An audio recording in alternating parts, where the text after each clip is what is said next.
Bismillahirrahmanirrahim. Assalamu alaikum. My name is Usba Riaz and my roll number is 3030. I am here to present topic Facebook. I am from group 1 girls. हम लोग 4 members हैं, Nahal Sitar, Aqsa Shafqat, Tania Nasir and me. These are our roll numbers. So first 4 questions are in my section. पहला question है हमारे पास कि जो Facebook का idea था वो ओरिजिनल था या एडेप्टेड था। इसका मतलब ये है कि क्या वो उन्होंने खुद ईजाद किया था या फिर किसी से मुतासर होकर उन्होंने लिया था या किसी का चुराया था, आसान लफ्ज़ों में। तो इसका ओरिजिन क्या है? इसका ओरिजिन ये है कि एक नाम फेसबुक का फाउंडर मार्क ज़करबर्ग, जिसको हम अच्छे तरीके से जानते हैं, 2003 में एक स्टूडेंट था हार्वर्ड का। हार्वर्ड इंग्लैंड की जगह है, वहाँ कॉलेज का स्टूडेंट था और उसका जो इंटरेस्ट था ना वो क्या था, वो सॉफ्टवेयर में, कंप्यूटर्स में। उसने क्या किया था, एक साइट बनाई थी जिसको फेस मैश के नाम से जाना जाता था। फिर उसने क्या किया, आहिस्ता आहिस्ता उसको टेक्नोलॉजीज़ का, कंप्यूटर साइंस में काफ़ी इंटरेस्ट था, तो वो उसने क्वेश्चनरीज बनानी शुरू कर दी हैकिंग के बारे में, और इस तरह के इश्यूज़ उसने रेज़ करने स्टार्ट कर दिए। और अपना इंटरेस्ट दिखाते दिखाते उसने क्या किया, उसने हैकिंग यूज़ की हार्वर्ड के सेफ्टी नेटवर्क्स में। जो वहाँ का सेफ्टी नेटवर्क था वहाँ उसको हैक करने की कोशिश की, हैकिंग सीखी, ये सारा कुछ उसने काम किया। उसने क्या किया, उसने एक बंदे की, एक स्टूडेंट की क्या आईडी की कॉपी ली, फ़ोटोग्राफ्स ली, उसको यूटिलाइज़ किया और उसको एक न्यू वेबसाइट पर उसको पॉपुलेट कर दिया, लोगों को दिखा दिया। अब क्या हुआ था, वेबसाइट बनती गई और फ़ोटोग्राफ्स वगैरह मशहूर हो गई, लेकिन कोई ख़ास इसका ना फ़र्क नहीं पड़ा। अब क्या हुआ कि फेस मैश जो है 2003 28 अक्टूबर को ओपन हुआ। अब क्या हुआ, कुछ दिनों बाद बंद हो गया, लोगों ने इंटरेस्ट नहीं दिखाया, तो इसका उनको नुकसान हुआ। इसके इतने एक्सपेंसेस थे, लेकिन उसमें प्रॉब्लम्स क्या थी, copyright, security violation, privacy shortcut, man violating women privacy, इस तरह के प्रॉब्लम्स थे इसके अंदर जो ओवरकम करना चाहते थे वो। अब फरवरी 4 को क्या हुआ है, 2004 में मार्क ज़करबर्ग ने एक न्यू इंटरनेट की साइट रेफ़र कर दी जिसको फेसबुक का नाम दिया गया। अब फेसबुक क्या है, वो एक वेबसाइट थी डायरेक्टरीज़ के बाद। अब डायरेक्टरीज़ ये यूनिवर्सिटी के स्टूडेंट थे, उनकी हेल्प के लिए बनाई गई थी। 6 दिन के बाद इनको एक प्रॉब्लम आई कि उनके जो सीनियर्स थे ना, वो भी उन्होंने इल्ज़ाम लगाया कि ये हमारा आइडिया था, ये इन्होंने चोरी की है, या वो कहने लग गए कि, या उन्होंने कोशिश की कि हम इनका आइडिया चुरा लें। ये बात कोर्ट रूम तक जा पहुंची। अब फिर उसके बाद ये जो मेंबर्स थे इसके, वो मेंबर्स के नाम हैं डस्टिन मोस्कोविट्स, और ये प्रोग्रामर था इनका एंड्रयू मॉकलम, ये क्या था, वेब पेजेस का फोटोग्राफर था। उसके अलावा इन्वेस्टर है इसके अंदर, ये डिफरेंट उन्होंने जो उनकी टीम मेंबर्स थे ना वो बताया था। इसमें उन्होंने क्या किया था, ऑनलाइन एडिशनल यूनिवर्सिटी जो स्कूल बनाए थे उन्होंने इसलिए यूज़ किया था ताकि जो बच्चे हैं उनको फ़ायदा हो सके। अब नेक्स्ट ये क्या हुआ कि जो नैपस्टार फाउंडर था और एंजल, ये दोनों थे इन्वेस्टर, कहाँ के, ये इनको बनाया गया एम्प्लॉयर प्रेसिडेंट, इनको प्रेसिडेंट बनाया गया। आहिस्ता आहिस्ता इनोवेशन के बाद ये शॉपिंग के लिए यूज़ होने लगी 2005 में फेसबुक के लिए, और इसको facebook.com जाना जाता था। अब ये इसका लॉगिन पेज है कि आप कैसे इसके अंदर साइन इन कर सकते हो, कैसे अकाउंट बना सकते हो, बहुत इजी है। अब नेक्स्ट क्या है कि ये 12 महीनों में यानी 1 साल के अंदर ही अंदर $12.7 मिलियन इसने इन्वेस्ट कर लिए। इन्वेस्ट जो किए थे उससे डबल उनको प्रॉफिट मिल गया। अब सितंबर 2006 में क्या हो रहा है भाई, कि इसको फेसबुक के नाम से प्रॉपरली अनाउंस कर दिया गया कि एटलीस्ट 13 साल का बच्चा भी है जो वैलिड है वो भी यूज़ कर सकते हैं इसका। लेकिन उन्होंने ये नहीं कहा था कि इसका मिस यूज़ किया जाए, जो कि आजकल हम देख रहे हैं नेगेटिव इम्पैक्ट्स इसके। फिर 2009 में क्या हुआ था, सोशल नेटवर्किंग सर्विस के तौर पर ये उभरा और इसको एनालिटिकल वेबसाइट कंप्लीट प्रोटोकॉल मिल गया इसको। अब सेकंड क्वेश्चन है मेरा जो कि ये टेक्नोलॉजी न्यू थी या अडेप्टेड थी। उन दिनों में क्या होता था कि गूगल जो था बहुत ज़्यादा इन था। गूगल हमें पता है सर्च इंजन है।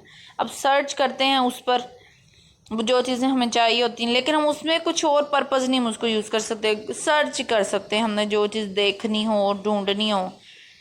तो उस वक्त ये उन्होंने मार्क ज़करबर्ग ने और उनकी टीम ने क्या किया था, उन्होंने इसका आइडिया जो है वो इन्हेंस किया था। उन्होंने थोड़ा बहुत आइडिया लिया था बैकएंड के जो इसके कोडिंग है, लेकिन उनकी जो साइट कंप्लीट प्रोटोकॉल मिल गया इसको। अब सेकंड क्वेश्चन है मेरा जो कि ये टेक्नोलॉजी न्यू थी या अडेप्टेड थी। उन दिनों में क्या होता था कि गूगल जो था बहुत ज़्यादा इन था। गूगल हमें पता है सर्च इंजन है।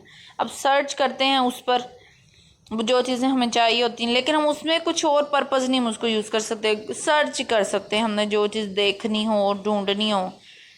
तो उस वक्त ये उन्होंने मार्क ज़करबर्ग ने और उनकी टीम ने क्या किया था, उन्होंने इसका आइडिया जो है वो इन्हेंस किया था। उन्होंने थोड़ा बहुत आइडिया लिया था बैकएंड के जो इसके कोडिंग है, लेकिन उनकी जो इनोवेशन थी ना, वो जैसे जैसे इनोवेशन टेक प्लेस करती गई उसी तरह जो गूगल से फेसबुक अच्छी बन गई और ख़ूबसूरत बनती गई। अब इस आर्टिकल का पर्पज़ ये था कि वो इनोवेशंस क्या हैं। अब खैर इसका इंफ्रास्ट्रक्चर उन्होंने बताया है, platform as infrastructure social media platform इसको कहा जाता है।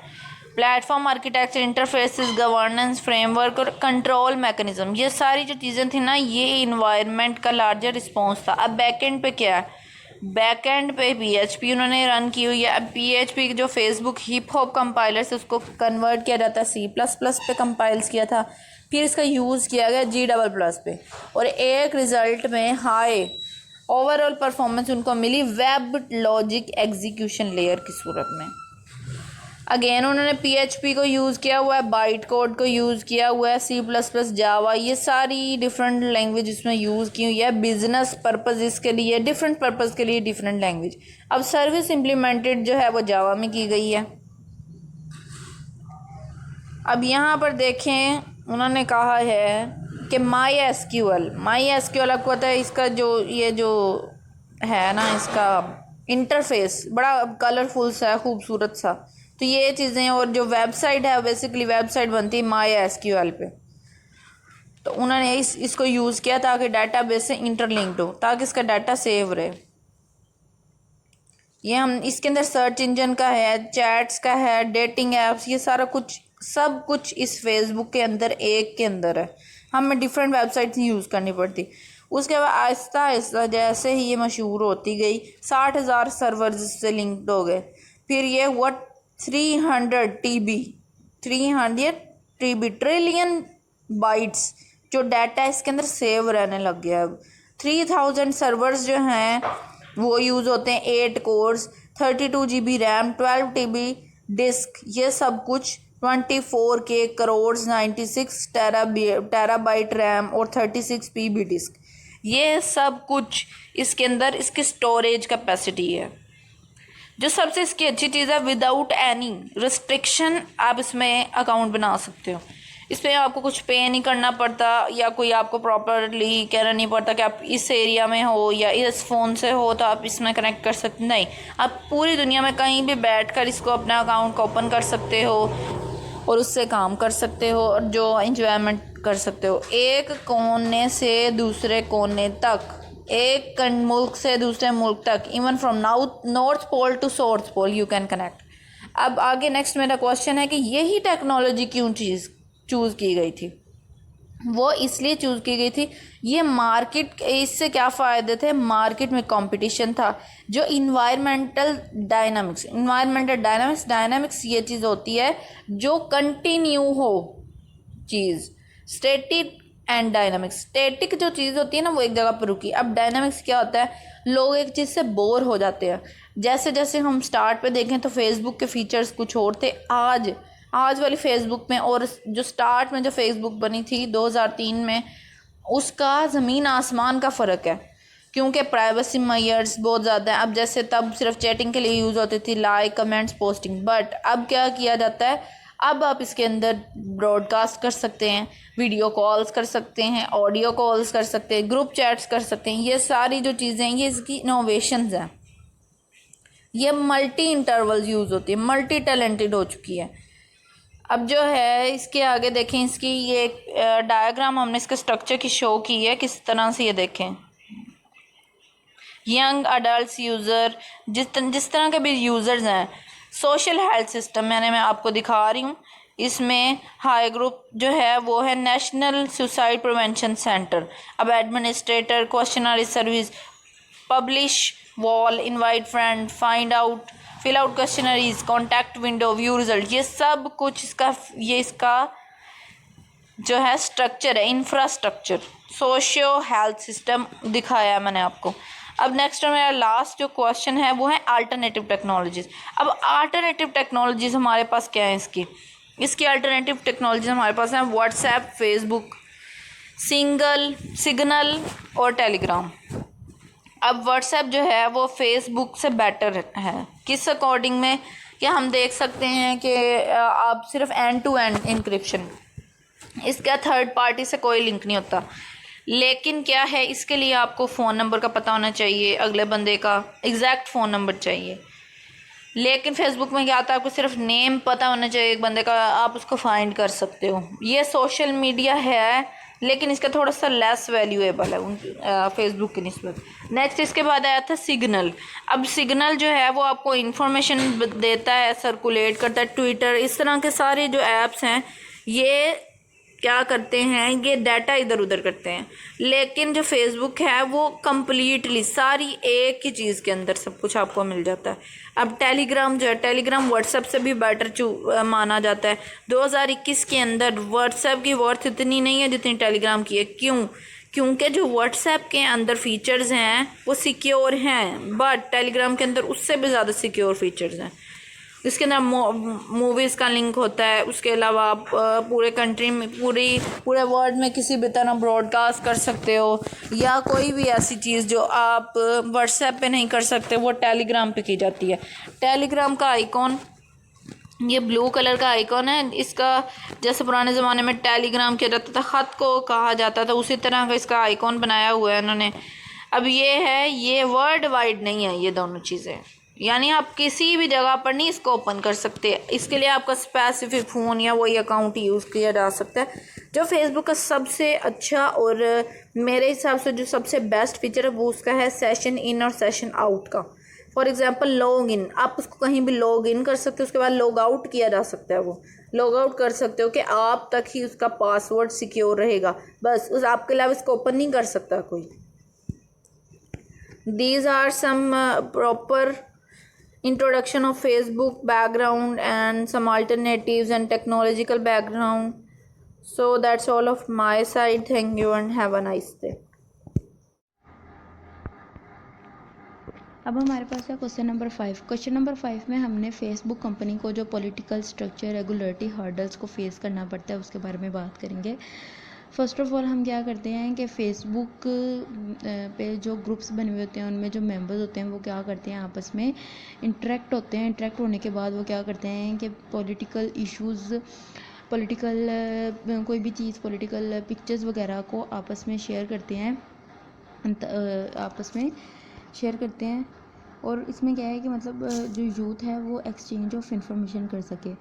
नेक्स्ट जो है वो हमारे पास है कि especially it was found that social networks create opportunity for youth to gather information about politics that allow them to live beyond personal resources constraint। मतलब कि क्या सोशल नेटवर्क्स इसलिए भी क्रिएट किए गए हैं ताकि जो यूथ है वो आपस में इंफॉर्मेशन को शेयर कर सके, इंटरेक्ट हो सके। मतलब वो किसी भी टाइप की इंफॉर्मेशन को शेयर कर सकते हैं, वो पॉलिटिकल भी हो सकती है और वो सोशल लेवल पर भी हो सकती है।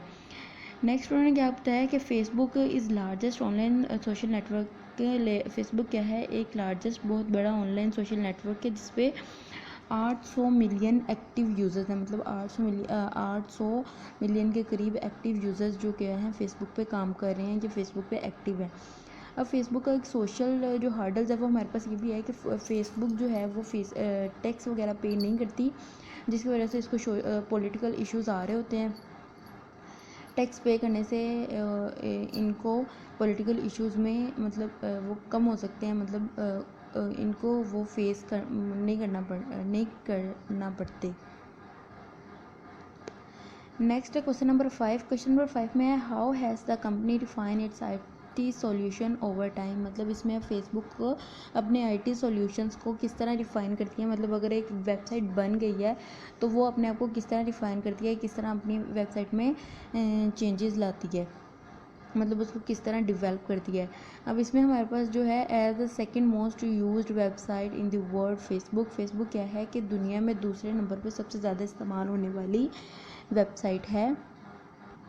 इसके अंदर हम IT रिफाइनिंग को भी इग्नोर नहीं कर सकते। अब फर्स्ट ऑफ ऑल हमने देखना है कि फ़ेसबुक ने अपने आप को किस तरह पहले से बेहतर बनाया। फ़र्स्ट ऑफ ऑल क्या किया है कि फ़ेसबुक ने अपना स्ट्रक्चर को सेट किया है। स्ट्रक्चर कैसे सेट किया है कि 2014 में 7,000 एम्प्लॉयज़ जो थे वो फेसबुक पे काम करते थे। अब इसमें क्या था कि फ़ेसबुक पहले जस्ट इन इंग्लिश लैंग्वेज में थी, मतलब इन्फॉर्मेशन को गैदर करना या शेयर करना वो सिर्फ इंग्लिश लैंग्वेज में किया जाता था। फिर फेसबुक ने अपने स्ट्रक्चर को रिफ़ाइन किया। रिफ़ाइन करने के बाद अब फेसबुक क्या है कि 83 डिफरेंट लैंग्वेज हैं जिनमें इस साइट को ट्रांसलेट किया जाता है, मतलब फ़ेसबुक को ट्रांसलेट किया जा सकता है। नेक्स्ट है हमारे पास फेसबुक के डाटा सेंटर्स। अब फेसबुक के डाटा सेंटर्स क्या हैं कि फेसबुक जब भी मतलब कोई भी वेबसाइट क्रिएट की जाए, मतलब जब भी फेसबुक को ले लेते हैं कि जब ये क्रिएट की गई होगी तो ये किसी दूसरी वेबसाइट से इसने होस्टिंग ली होगी, मतलब किसी दूसरी वेबसाइट की होस्टिंग पे काम करी होगी और इसको वो होस्टिंग पे भी करना पड़ती होगी। अब फेसबुक ने क्या किया है कि अपने डाटा सेंटर्स बना लिए हैं, जिससे क्या हुआ है कि इन्हें वो होस्टिंग की जो पेमेंट होती थी या जो कॉस्ट होती थी वो नहीं देना पड़ती थी और वो कॉस्ट ये लोग सेव कर लेते थे, अब बच जाती है इनको। अब नेक्स्ट आ गया फेसबुक सर्वर्स। अब फेसबुक सर्वर्स क्या है कि इसकी एक सिंपल से हम ले लेते हैं एग्जाम्पल कि हमारे पास 2 पर्सनस हैं, एक पर्सन ए है और एक बी है। मतलब ए पर्सन है बी पर्सन को अगर अपनी कोई भी डाटा सेंड करना है तो फर्स्ट ऑफ ऑल वो उस वेबसाइट के रिलेटेड या जिस भी वेबसाइट से वो सेंड कर रहा है उस वेबसाइट से रिलेटेड जो सर्वर होगा उसके पास जाएगा। वो सर्वर पे नेक्स्ट सर्वर को इस तरह सर्वर से डाटा जाता जाता वो बी सर्वर के पास बी पर्सन के पास चला जाएगा। अब इसी तरह फेसबुक है, फेसबुक के पास पहले अपने सर्वर्स नहीं होते थे, फिर इन्होंने क्या किया कि अपने सर्वर्स क्रिएट किए हैं और डिफरेंट कंट्रीज़ में और डिफरेंट सिटीज़ में अपने सर्वर्स को रखा है। जैसे कि अब फेसबुक है, इसने अपना एक सर्वर पाकिस्तान में रखा है, एक इंडिया में रखा है और एक मतलब बाहर अमेरिका वगैरह में।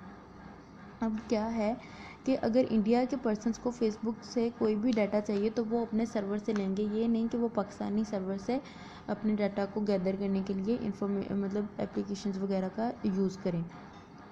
नेक्स्ट है एनवायरमेंटल कंसर्न्स। एनवायरमेंटल कंसर्न में क्या होता है कि वो जो सर्वर्स होते हैं वो बहुत ज़्यादा हीट को रिज्यूम करते हैं, हीट को निकालते हैं, जिससे क्या होता है कि वो एक मतलब उस इन्वायरमेंट को हमें हर टाइम पे कूल रखना चाहिए जहाँ पे सर्वर्स वगैरह मौजूद होते हैं। Future plans for Facebook infrastructure. इसमें क्या होता है कि फ्यूचर्स प्लान्स होते हैं कि 10 ईयर्स में फेसबुक ने इतना अपने आप को रिफाइन किया, इतनी अपने आप में प्रोग्रेस लाई है, ग्रोइंग की है, तो नेक्स्ट 10 ईयर्स में वो अपने आप को किस लेवल पर लेके जाएगा, कौन से टारगेट्स को अचीव करेगा।